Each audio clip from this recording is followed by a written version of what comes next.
لا حول ولا قوة إلا بالله العلي العظيم. أعوذ بالله من الشيطان اللعين الرجيم. بسم الله الرحمن الرحيم. الحمد لله الذي هدانا لهذا وما كنا لنهتدي لولا أن هدانا الله. لقد جاءت رسل ربنا بالحق والصلاة والسلام والتحية والإكرام مولانا ومولى الثقلين جد الحسن والحسين أبي القاسم محمد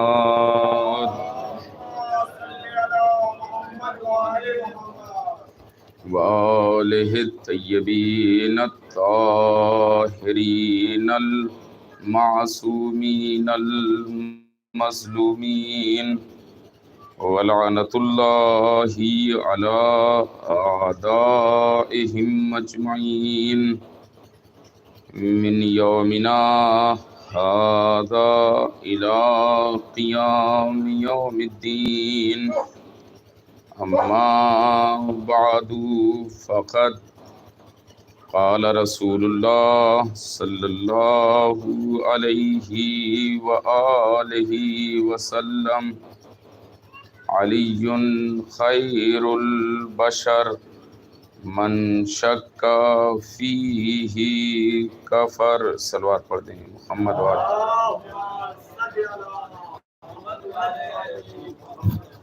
معزز سامعین اکرام، وزیران محترم، جو ہمارے اور آپ کے درمیان گفتگو ابھی تک چلی اور آج آخری مرحلے تک پہنچ چکی ہے، وہ پیغمبر اسلام حضرت محمد مصطفیٰ صلی اللہ علیہ وآلہ وسلم کے نورانی بیان کے ذیل میں گفتگو چل رہی تھی، جو حضور نے فرمایا کہ علی لوگوں میں سب سے بہتر ہے، اور جو ان کے بارے میں شک کرے وہ انسان کافر ہے، ملت اسلامیہ سے خارج ہو جاتا ہے. اسی کے ذیل میں مسلسل ہمارے اور آپ کے درمیان گفتگو چلی کہ واقعی حضور ختمی مرتبت نے کس انداز سے امیر المومنین کے فضائل اور کمالات کو لوگوں کے سامنے ظاہر فرمایا، اور یہاں تک فرمایا کہ اگر میں اپنے اعتبار سے امیر المومنین کی فضیلتوں کو بیان کرتا تو علی جدھر سے گزرتے تم علی کے قدموں کی نیچے کی مٹی کو اٹھاتے اور اسے شفا سمجھتے. یعنی یہ فضیلت، یہ رتبہ، یہ منزلت امیر المومنین کی کہ خندق کے موقع پر امیر المومنین کس انداز سے بار بار جانا چاہتے تھے دشمن کے مد مقابل، لیکن رسول بٹھا دیتے تھے.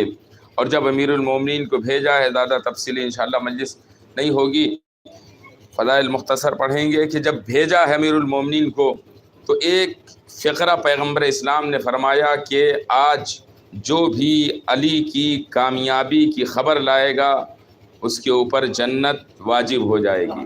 اور فرما رہے ہیں آج علی کی کامیابی کی جو خبر لائے گا اس پر جنت واجب ہو جائے گی.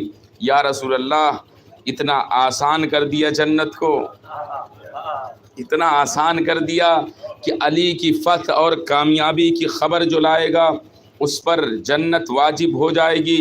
رسول نے فرمایا کہ دیکھو، ہم نے آسان نہیں کیا ہے، بلکہ دشمن کے دعوے کے مقابلے پر ہم نے وعدہ کیا ہے.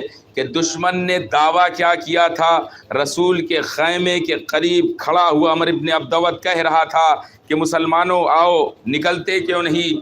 خود تمہارے ہی رسول کا قول ہے کہ جو انسان میدان میں آئے گا شہید ہو جائے گا، تب بھی جنت میں جائے گا، اور اگر مار دے گا تب بھی جنت میں جائے گا، یعنی دونوں طریقے سے جنت میں جائے گا۔ تو جو دشمن کھڑا دعویٰ کر رہا تھا اس کے مقابلے میں میں نے وعدہ کیا ہے کہ دیکھو آج مرنے اور مارنے کی بھی ضرورت نہیں ہے۔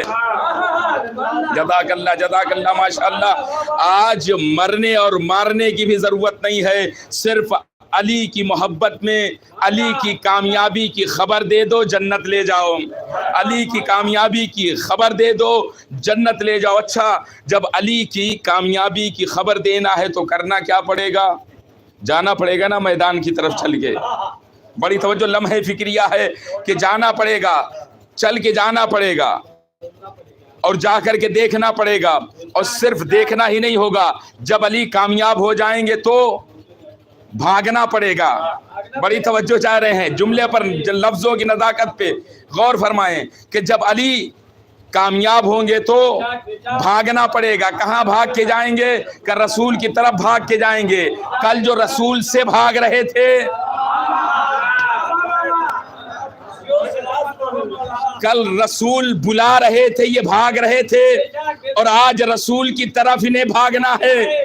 اس مرحلے پہ لے کر کے پہنچا دیا تو رسول نے کہا دیکھو ہم آج علی کی محبت میں اتنا آسان کر دے رہے ہیں، اور ہم یہ بھی جانتے ہیں کہ ان کی اوقات لڑنے کی تو ہے نہیں، بڑی توجہ چاہ رہے ہیں، مارنا تو ان کو آتا نہیں، مرنے کی ان کے اندر صلاحیت نہیں، تو بھاگ تو سکتے ہیں۔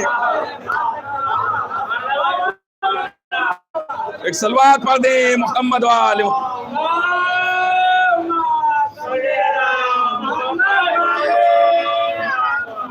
محبت صرف بھاگنا ہے، بھاگ کے بتانا ہے، تو بھاگ کے جنت رسول نے اتنا آسان کر دیا، لیکن اس میں بھی پیچھے رہے۔ سلمان فارسی لے گئے، کیونکہ علی کی محبت انسان کو عقل مند بناتی ہے۔ غور کر رہے ہیں، بیوقوفیوں کو دور کر دیتی ہے۔ علی کی محبت انسان کو زیرک بناتی ہے، چالاک اور ہوشیار بناتی ہے۔ یہ محبت علی کا کمال ہے کہ جب حضور پلٹ کے آئے ہیں نا معراج سے، لوگ طرح طرح کے سوال کر رہے تھے کہ یا رسول اللہ آپ کا لہجہ کیا تھا بات کرنے کا، کس لہجے میں خدا نے بات کیا؟ لیکن سلمان فارسی نے جو سوال کیا ہے پیغمبر سے، دیکھیے ہوشیاری اور عقل مندی چالاکی، یہ نہیں پوچھا کہ لہجہ کیا تھا، بلکہ یہ پوچھا کہ حضور یہ بتائیے کہ آپ کی خدا کے درمیان باتیں کیا ہوئی، کہ آپ کی خدا کے درمیان باتیں کیا ہوئی؟ حضور نے فرمایا سلمان تمہیں نہیں بتا سکتا۔ کہ کیوں یا رسول اللہ؟ کہ اس وجہ سے کہ تم برداشت نہیں کر سکتے۔ غور فرمائیں، کہ اس وجہ سے کہ تم برداشت نہیں کر سکتے۔ ظاہر ہے یعنی رسول کا پیغام یہی ہے نا کہ جو پیٹ کا حلقہ ہے اسے باتیں مت بتاؤ۔ لیکن یہاں دوسری بات، یہاں بات دوسری ہے، یہاں بات دوسری ہے کہ اگر انسان برداشت نہیں کر سکتا، بات تو یہ ہے نا، برداشت نہیں کر سکتا تو بتاؤ، لیکن برداشت کی منزل یہاں دوسری ہے کہ ادھر حضور نے کہا تمہیں نہیں بتا سکتے کیونکہ برداشت نہیں کر سکتے۔ کہ یا رسول اللہ ایک ہی بتا دیجئے، غور فرمائے کہ ایک ہی بتا دیجئے، کہ سلمان سننا چاہے تو سنو لیکن وعدہ ہے کسی سے بتاؤ گے نہیں؟ کہ نہیں یا رسول اللہ کسی سے نہیں بتائیں گے، کسی سے نہیں بتائیں گے، کسی سے نہیں بتاؤ گے؟ کہ نہیں کسی سے نہیں بتائیں گے۔ کہ سنو جب ہم معراج پر گئے تو خدا نے ہم سے، یہ تو بہت سی باتیں تھیں، اس میں سے ایک فقرہ جو خدا نے فرمایا کہ لو اجتمع الناس علی حب علی لما خلق اللہ النار، کہ اگر لوگ علی کی محبت پہ یکجا ہو جاتے تو خدا جہنم کو پیدا نہ کرتا۔ اگر لوگ علی کی محبت پہ یکجا ہو جاتے تو خدا کو جہنم پیدا کرنے کی ضرورت نہیں تھی، یعنی جہنم بنی ہے دشمنان علی کے لیے۔ حضور نے بتا دیا جناب سلمان سے، سلمان نے سنا، اٹھے گئے بستر پہ آئے، رات کا وقت ہے، لیٹے، لیکن نیند نہیں آ رہی ہے، نیند نہیں آ رہی ہے، ایسی فضیلت سن لیا ہے، کروٹیں بدل رہے ہیں، نیند نہیں آ رہی ہے، بستر چھوڑ دیا، اٹھ کے باہر نکلے، گلی میں آ گئے، بڑھتے رہے آگے، کیا دیکھا؟ ایک کنواں، اندھا کنواں نظر آیا، اندھا کنواں نظر آیا۔ سلمان کنویں پہ بیٹھے، ہاتھ مار کے کہا کنویں تجھے معلوم ہے کہ نبی نے مجھ سے کیا فرمایا ہے؟ تجھے پتا ہے کہ نبی نے مجھ سے کیا فرمائے گا؟ پھر کہ فرما رہے ہیں تجھے کہاں معلوم ہوگا، نبی نے تو مجھ سے بتایا ہے نا۔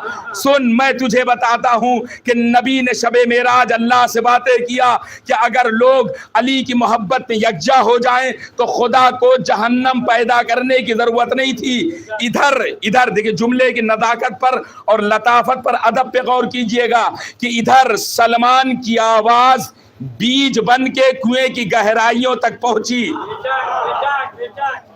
سلمان کی آواز بیج بن کے کنویں کی گہرائیوں تک پہنچی۔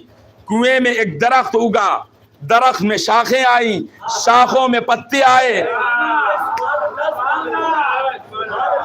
شاخوں میں پتے آئے اور ہر پتے پہ یہی لکھا تھا کہ اگر لوگ علی کی محبت میں جمع ہو جاتے، اگر لوگ علی کی محبت میں جمع ہو جاتے تو خدا جہنم کو نہ پیدا کرتا۔ اور ان پتوں کو ہوا نے اڑایا، کوچے کی مدینے کے کوچے میں، گلیوں میں، سڑکوں میں، جگہ جگہ وہ پتے پھیلتے رہے۔ جب لوگ نماز صبح کے لیے بیدار ہوئے، گھروں سے باہر آئے تو فضائل امیر المومنین کا سامنا ہو گیا، فضائل امیر المومنین کا سامنا ہو گیا۔ ہر انسان پتے کو اٹھاتا ہے، پڑھتا ہے، اگر علی کی محبت میں جمع ہو جاتے جہنم نہ پیدا ہوتی۔ سب بھاگے بھاگے رسول کے پاس آئے، یا رسول اللہ آخر یہ کیا ہے؟ رسول نے دیکھا اور دیکھ کر کے آواز دی، سلمان۔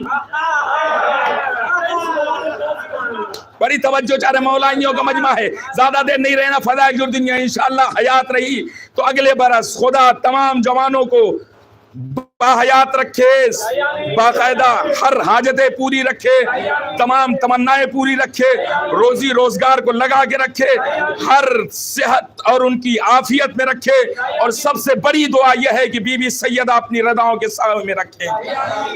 تو بس اگر اگلے برس جو رہے گا وہی ماتم کرے گا۔ بس آخری مرحلے تک میں پہنچ چکا ہوں۔ فضائل امیر المومنین کا آخری جملہ، پیغمبر نے سلمان کو بلایا، سلمان میں نے تجھ سے منع کیا تھا نا؟ کہاں یا رسول اللہ؟ کہ پھر کیوں بتایا؟ کہ میں نے کسی سے نہیں بتایا۔ نہیں اب لفظوں کی نزاکت کو نہیں سمجھ رہے ہیں۔ سلمان من نے منع کیا تھا، کہاں یا رسول اللہ میں نے کسی سے نہیں بتایا۔ کہ کسی سے نہیں بتایا؟ کہاں کسی سے نہیں بتایا؟ کہ کسی سے نہیں بتایا؟ کہاں یا رسول اللہ کسی سے نہیں بتایا؟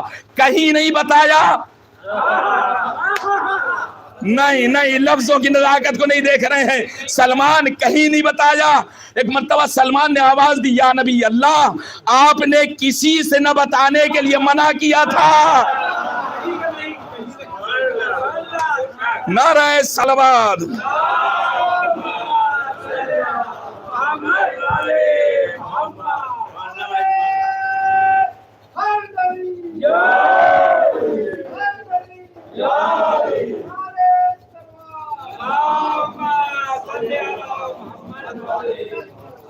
بس آخری جملہ تمہید دے کر کسی سے نہ بتانے کو منع کیا تھا، کہیں نہیں۔ کہ سلمان سنو جو تم نے کیا اس کے بعد ہوا کیا؟ اس اندھے کنویں سے درخت نکلا، شاخیں آئیں، پتے آئے، اور پتے پورے مدینے کی گلیوں میں باقاعدہ طریقے سے ادھر ادھر اڑ رہے ہیں۔ فضائل امیر المومنین کا ہر زبان پہ چرچا ہے۔ ایک مرتبہ سلمان نے گھوم کر کے آواز دی، یا رسول اللہ تو میں کیا کروں اگر اندھے کنویں سے علی کی فضیلت برداشت نہیں؟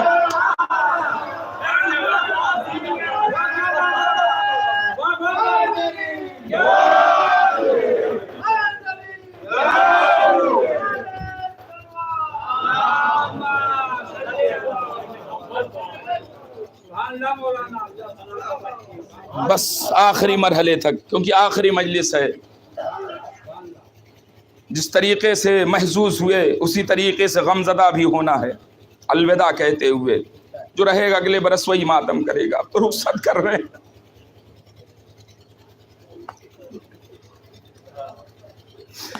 بڑی تمناؤں کے ساتھ آئے تھے، آرزوؤں کے ساتھ آئے تھے، مولا کا غم منائیں گے، اشک بہائیں گے، نہیں حق ماتم ادا نہ ہو سکا۔ اے زہرا کے جائے جو کمیاں رہ گئی اسے معاف کرنا۔ ماتم میں، جلوسوں میں، مجلسوں میں شرکت کرنے سے یا مجلس پڑھنے سے جو بھی کمی رہ گئی ہے، فرزند مصطفیٰ ان کمیوں کو معاف کرنا، ان جوانوں کی عبادتوں کو قبول کرنا، انہیں صحت و سلامتی دینا تاکہ اگلے برس پھر اس سے بہتر انداز سے مولا کی ادا کر سکیں۔ اے اداداروں، جب شب عاشور آئی نا، قریب ہے نا شب عاشور، غازی ابو الفضل عباس پہرے پر تعینات ہے، علی کا شیر ہاتھوں میں تلوار لیے ہوئے پھر رہا ہے۔ ایک مرتبہ عباس نے محسوس کیا کہ سامنے کوئی موجود ہے، آواز دیا کون ہے؟ کوئی جواب نہیں آیا۔ ایک مرتبہ عباس نے اپنے لہجوں کو بدلا، آواز دیا کون ہے؟ میں علی کا لال بول رہا ہوں۔ آواز آئی بھیا گھبراؤ نہیں، میں حسین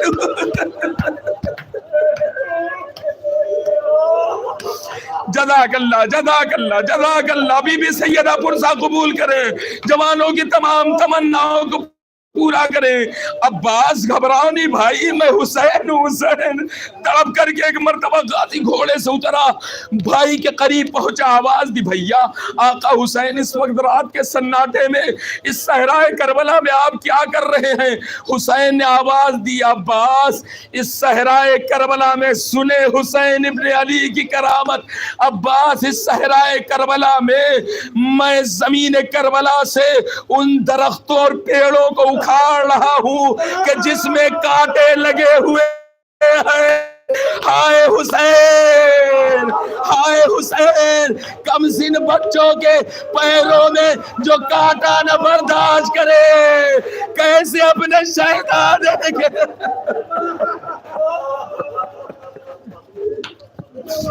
جزاک اللہ جزاک اللہ، کیسے اپنے شہزادے کے گلوے ناظرین پہ تیر برداشت کیا، میں نہیں بیان کر سکتا۔ داداروں، کیا قیامت کی گھڑی تھی، کیا قیامت کا منظر تھا، اصحاب حسینی کے کیا رتبہ تھا۔ یہی رات کا سناٹا ہے۔ حسین اطراف خیمہ کو ایک مرتبہ چھوڑتے ہوئے آگے بڑھے، مقتل کی طرف بڑھے۔ سنے عظمت اصحاب حسینی، شب عاشور کا منظر ہے۔ حسین تھوڑا سے آگے نکلے تھے، ایک مرتبہ امام کو آہٹ سے محسوس ہوئی کوئی پیچھے آ رہا ہے۔ حسین نے پوچھا کون؟ ایک نحیف سی آواز ہے، مولا میں ہلال ابن نافع۔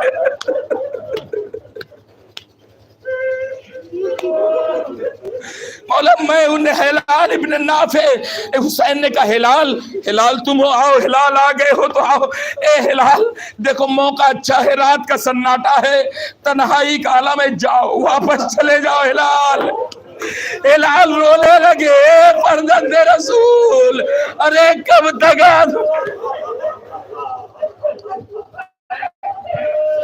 جزاک اللہ جزاک اللہ، کب تک آزمائیں گے اے زہرا کے چاہے، کب تک آزمائیں گے؟ حسین نے کہا ہلال اچھا آ چکے ہو تو آؤ میرے ساتھ، میں تمہیں ہر ایک کا مقتل دکھا دیتا ہوں، آؤ ہلال آؤ۔ حسین ہلال کو لے کے مقتل کربلا میں آئے، آواز دی ہلال دیکھ رہو یہ وہ مقام ہے نا جہاں میرا کڑیل جوان اکبر ایریا رگڑے گا، ہلال میں اس کے سینے سے برچھی کے نہیں نکالوں گا۔ اے ہلال وہ مقام دیکھ رہے ہو نا جہاں میرا بھائی برابر کا بھائی عباس گھوڑے سے زمین پر آئے گا۔ اے ہلال وہ بلند مقام دیکھ رہے ہو نا، یہ وہ مقام ہے کہ جہاں میں اپنے 6 مہینے سے بچے کو لے کر کے جاؤں گا، بچہ تیر حرملہ کا نشانہ بنے گا۔ اے عزاداروں، ہلال کو امام بتا رہے تھے ہر ایک کا مقتل۔ ایک مرتبہ امام نے محسوس کیا کہ جیسے ہلال امام کی طرف متوجہ نہیں ہے، کہیں اور دیکھ رہے ہیں، کہیں اور دیکھ رہے ہیں۔ حسین نے کہا ہلال ہلال ہلال مولا کہ ہلال میں تمہیں مقتل دکھا رہا ہوں، تم میری طرف متوجہ نہیں۔ ہلال نے کہا مولا جب آپ مقتل دکھا رہے تھے نا، میں نے دیکھا اس نشیب سے ایک بی بی کے رونے کی آواز۔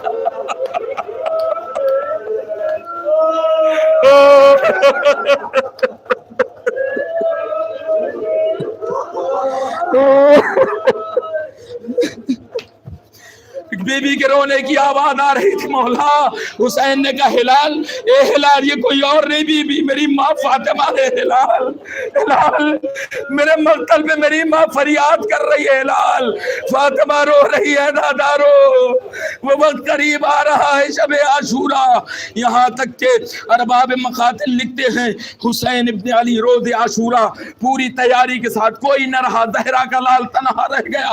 حسین جب خیمے سے نکلنا چاہتے تھے نا کم سن بچی امام کے قریب آئی، غربت حسین کا اندازہ کریں۔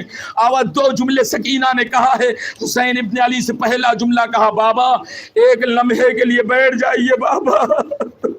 حسین بیٹھ گئے خاک کربلا پر۔ بولو میری لاڈلی کہنا کیا چاہ رہی ہو؟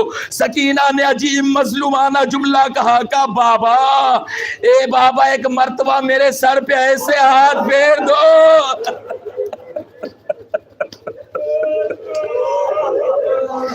ایسے ہاتھ پھیر دو جیسے یتیموں کے سر پہ پھیرا جاتا ہے۔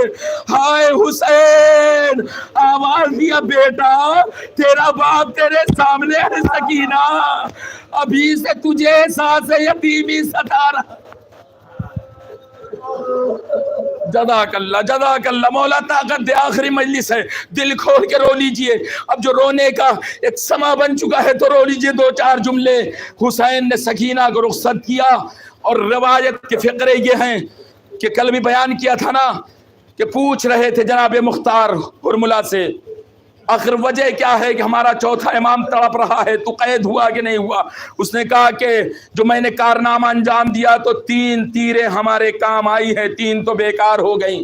کہاں کام آئی؟ پہلا بتایا غازی عباس کے مشق پر ہم نے تیر ماری، دوسرا بتایا ہے اے مختار سننا چاہے تو سنو، جو دوسرا تیر تھا جہاں کام آیا کہ جب حسین ایک کمسن شہزادے کو مقتل کربلا میں لے کر ابھی عزاداروں آپ سمجھ نہیں پائیں گے اس منزل کو، جب حسین آئے، حسین نے مظلومیت کے عالم میں اصغر کو جلتی ہوئی ریت پر لٹا دیا۔ جلنا انسان اپنے تصور کے اعتبار سے سوچتا ہے۔ ابھی میرے چچا نے بھی کہا، بزرگوں نے بھی کہا، خود بھی جا کر کے دیکھا کربلا کی زمین کی تپش کیا تھی کہ اگر انسان پلاسٹک رکھ دے تو پگھل جائے۔ ہائے ننھے علی اصغر کا بدن حسین نے کربلا کی زمین پہ لٹایا، جلدی سے پڑھ گیا، آغوش میں اٹھا لیا۔ ایک مرتبہ مختار سے کہتا ہے ہرملہ کہ جب حسین لے کے آئے کمسن شہزادے کو تو جیسے اس بچے نے اپنی سوکھی ہوئی زبان کو خشک ہونٹوں پہ پھرایا تو ایک کوہرام سمجھ گیا میدان میں، اور تمام فوجیوں نے اپنی اپنی تلواروں کو نکال لیا، پسرے سعد کے قریب گئے، پسرے سعد اس بچے کو پانی پلا دے ورنہ ہم مخالفت پر آ جائیں گے، پلا دے اس بچے کو پانی ورنہ ہم تیری گردن اڑا دیں گے۔ جیسی پسرے سعد نے منظر دیکھا کہ بدلا ہوا درب منظر ہے میدان کا، آواز دیا اینا اینا ہرملہ اکتا کلام الحسین، ہرملہ کہاں ہے؟ حسین کے کلام کو قطع کر دے۔ ہرملہ آگے بڑھا، ہرملہ نے جو 3 تیر ضائع ہوئے تھے نا، سنے کہاں ضائع ہوئے تھے؟ علماء بیان کرتے ہیں وہ 3 تیر جو ضائع ہوئے تھے کہ جب ہرملہ نے پہلا تیر لگایا تو جیسی اصغر کی بدن کا نشانہ لیا گلے کا تو کیا دیکھا کہ سامنے رسول خدا آ گئے، بالوں کو پریشان کیے۔ ہرملہ میرے بچے کی کیا خطا ہے؟ دوسرا تیر چلانا چاہا، مولا علی آ گئے، تیسرا تیر چلانا چاہا، جناب زہرا آ گیا، آخر میں ہرملہ نے تیر چلا ہی دیا۔ تیر ہرملہ اصغر کا گلا چیرتا ہوا حسین کے بازو پر لگا۔ جزاک اللہ جزاک اللہ۔ حسین نے اصغر کے خون کو اپنے چہرے پہ ملا۔ ہرملہ پھر کہتا ہے کہ اے مختار سنو، یہ تیسرا تیر میرا کہاں کام آیا کہ جب زہرا کا لال یکو تنہا مقتل کربلا میں رہ گیا، زخموں سے چور حسین ذوالجناح پر ہیں لیکن گھوڑے سے زمین پر نہیں آ رہے ہیں۔ جب کافی دیر ہو گئی تو پسرے سعد نے مجھ سے کہا ہرملہ کچھ ایسا کر کے حسین زمین پر آ جائیں۔ ہرملہ کہتا ہے میں نے حسین کا طواف کیا کہ دیکھوں ایسی کون سی جگہ ہے جہاں تیر ماروں کہ حسین زمین پر آ جائیں۔ وہ کہتا میں نے ایک مرتبہ حسین کی پیشانی کا نشانہ لیا، حسین کی پیشانی کا نشانہ لیا، تیر چلا۔ عزادارو مصائب کی دردناک منزل یہ ہے کہ جب حسین آنا چاہتے تھے نا زمین کربلا پر تو ذوالجناح نے اپنے 4 پیروں کو پھیلا دیا، چاروں پیر پھیلا دیے ذوالجناح نے کہ ہمارا سوار زمین پہ آ رہا ہے۔ عزادارو حسین ابن علی مقتل کربلا پر آئے، دیکھیے ذوالجناح اور گھوڑا یہ ایک سپاہی کا کام کرتا ہے میدان میں. یہ رشاد نقن صاحب مرحوم کی خدا غریق رحمت کرے کہ ایک سپاہی کا کام کرتا ہے گھوڑا, کہ گھوڑا جب ہوتا ہے نا ساتھ میں سوار کے ساتھ, تب تک کوئی اس کے آگے آ نہیں سکتا, قریب پہنچ نہیں سکتا. یہی کام کیا ہے ذوالجناح نے مقتل کربلا میں, کہ جب تک حسین پشت پہ رہے نا تب تک کسی کو قریب آنے نہیں دیتا تھا, اور جب راکب دوش رسول پشت ذوالجناح سے زمین پر آ گیا تو ذوالجناح کبھی داہنے دیکھتا ہے کبھی بائیں دیکھتا ہے. عجب نہیں ذوالجناح یہ سوچ رہا ہے کاش عباس ہوتے,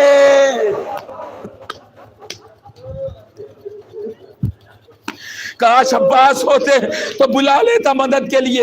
عزاداروں جب حسین آ گئے نا تو ذوالجناح نے لاکھ کوشش کیا کہ حسین ابن علی کو پہلے کسی صورت سے اپنا لجام حسین کے ہاتھوں پہ رکھتا تھا کہ میرا مولا ایک مرتبہ میری پشت پہ سوار ہو جائے, اسے ہم کسی نہ طریقے سے زینب تک پہنچا دیں. لیکن جب ذوالجناح ناکام ہو گیا, ظالمین کو قتل کرتا رہا, حسین کا طواف کرتا رہا. عزاداروں ایسے موقع پر شمر نے کہا کہ ذوالجناح کو پہلے اپنے حصار میں لو تب حسین کو قتل کر سکو گے.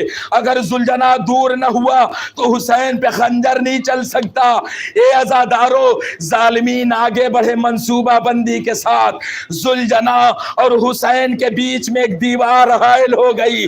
سپاہیوں کی جب شمر کو موقع ملا خنجر چلایا, ادھر خنجر چلا, سیادیاں چلنے لگی. جانور کی ایک صفت ہوتی ہے نا کہ جب حالات بگڑتے ہیں تو پھر وہ اپنی اصل کی طرف پلٹتے ہیں. جیسی سیادیاں چلی ذوالجناح بے قابو ہوا, حسین مظلوم کے قریب آیا, کیا دیکھا شمر کا خنجر چل چکا ہے. ذوالجناح نے اپنی پیشانی کو رنگین کیا, در خیمہ پر آیا, سکینہ تیرا